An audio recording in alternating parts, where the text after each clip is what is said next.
Hi, I'm Greg Gordon with Pyramind, and today I'm here with Jonathan Buch and Nick Gallant of Disney Interactive. Hey guys, how's it going? That's good. Cool. So we're going to just talk a little bit about how you guys came together and started working at Disney Interactive. It's really cool to see these things happen and to get a little behind-the-scenes story on it. I know, Jonathan, you're now Senior Audio Coordinator over at Disney. But you're an alumni from Pyramind. I am. And so tell us a little bit about, what was your education like here at Pyramind, and how did that help prepare you for this experience? I would for sure say that what drew me to Pyramind to begin with was that I saw that it is an institution that taught classes, but then they also were doing stuff in the industry as well. And then from the education that I gained at going to Belmont University, I already had a music background. Right. And I just wanted to fill a couple gaps with like Pro Tools. I didn't touch Pro Tools at all. That really helped whenever I came here doing that. And also fill some gaps with sound design as well. Great. And that's definitely what pushed me to where I am with this guy right here. Right, because as I understand it too, you've really gotten into being able to combine your technical expertise with your musical expertise now. So, Nick, tell us a little bit about how it was that you came to hire Jonathan here, and what it was you were looking for in that. Well, actually, I'll start with what I'm looking for. I think that one of the things that can make a guy like Jonathan so hireable, or Brendan Anderson, who's a fantastic composer and sound designer that also works at Disney, that went to Pyramind, that I actually got from a Pyramind recommendation from Matt Donner.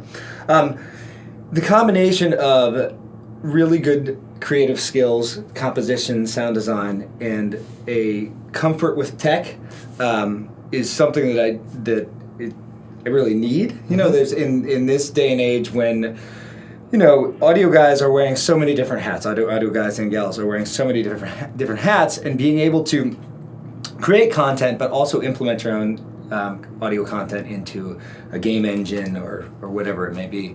And you know this really well because you manage a pretty large team between here in the Bay Area and down in LA. Tell us a little bit about the team that you manage, and then how Jonathan and Brennan, for that matter, kind of interface with that team. I have a team of 10 people. Different strengths for everybody, but they all fit into the same basic buckets: composition, sound design, audio implementation, or audio tech, and then voiceover production, whether it be directing, recording, editing, etc. If there's been one thing over the last 5 years at Disney I've really pushed, it's getting comfortable with Unity, with Fabric, the middleware that we've been using, also Fmod and Wise, and as of recently, Unreal Engine. Getting everyone comfortable in that space, implementing their audio. What it means is that you have more cycles for iteration, which means that the end product is going to be that much better because you're able to iterate as much as you want, and you're autonomous from, the engineering team that's over there. And the old way to do it in gaming is you throw your audio assets over to the engineers, they put them into the game, and you have to wait on the engineers. And audio is not necessarily always the top priority. So I've been pushing that a lot with my team. And one thing about Jonathan that's been fantastic, and also Brennan as well, but let's speak to Jonathan because he's sitting right here. Jonathan, I was looking for someone for a senior audio coordinator, which is the title really can be misleading. It's an audio producer. Looking for someone to do sound design, possibly some composition, but also do quite a bit of audio implementation. Reached out to Pyramind. Pyramind, we've worked together for years. You guys are my go-to production house for voiceover, and then we've recently worked together on Tron Run. I was about to say, we had a great time with remixing Giorgio Moroder tracks. You did a great remix. Thank you very much. Appreciate that. For Tron. And so anyway, we had that relationship, so it was sort of a no-brainer to sort of reach out and say, hey, I'm looking for talent. What do you guys, got some hot shots? Jonathan's name came into the mix, and immediately the thing that I liked is, you weren't an Unreal expert, right? You know, but in Unreal, I never touched it before. Exactly. But you did have some middleware background coming out we of did here, right? Fmod and then some stuff in Unity. Right. Yeah. and some Fabric too, I think. Yeah. Hint. But the comfort of saying, yeah, well, I don't know it, but I'll learn it, and diving in, that was huge. And then Jonathan went on to, on Tron Runner, be the sole person doing the dynamic music integration. I mean, you really learned Unreal 4 inside and out, and that's been really fun to watch. And also, you couldn't have done all that work without your musicality. You know, a lot of the work that he did. I can't give away our fancy tricks that we're doing, of course, but a lot of the work that he did involved implementing music, which had been sort of chunked out into smaller loops into Unreal Engine, and he had to do all that music editing and had to, you know, really understand what was going on there in terms of the meter and the song form and key and everything. So. Right, and he was here with you. You had a small team. There were 3 of you here to mix Tron Runner in our Studio A. Right. Yeah. Right, mixing it in surround, Which was a blast. It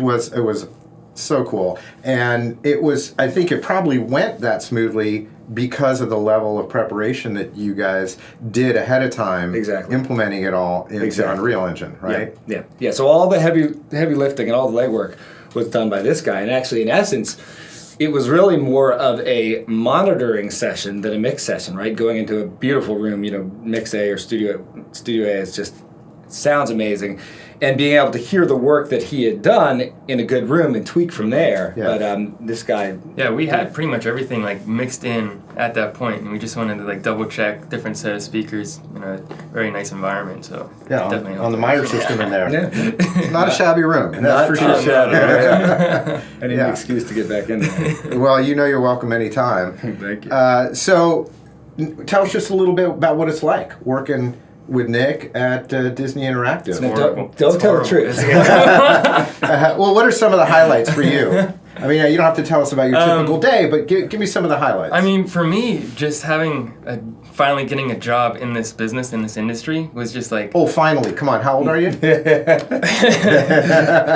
That 2 months between school and employment. 2 months. Okay. Go on. Sorry. There was some time before I came here on the East Coast, all right? Okay.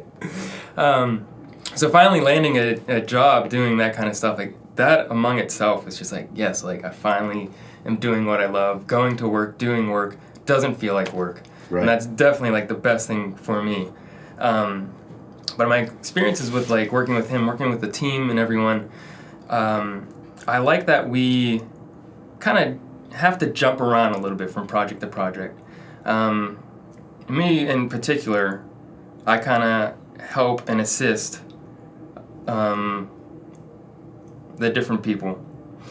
And so like one day I'll be doing the Tron and all that kind of stuff, which was the main work of what I've done so far. Was that mostly music editing, would you say, on Tron, and then implementing the music editing? Music editing, then implementation, and then I've also done... I've done... And some composing, right? Yeah, I've done 4 remixes myself. You did a remix as well. And actually there's a remix of his that Giorgio really loved. So yes, you were not just music editing. You did some real creative work. Yeah, that's nice. So I had to do 4 of those. But then also, Star Wars Commander. Yeah, exactly.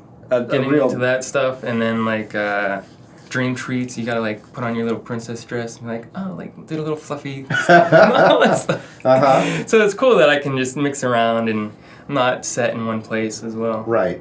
So I think that's also the nature of casual games too, or mobile games, that you get to work on more projects more rapidly. It's not like the AAA pipelines that are so much more cumbersome and take so much more development and work. Right. You kind of get to run through a lot of different projects. Yeah. What other projects have you worked on?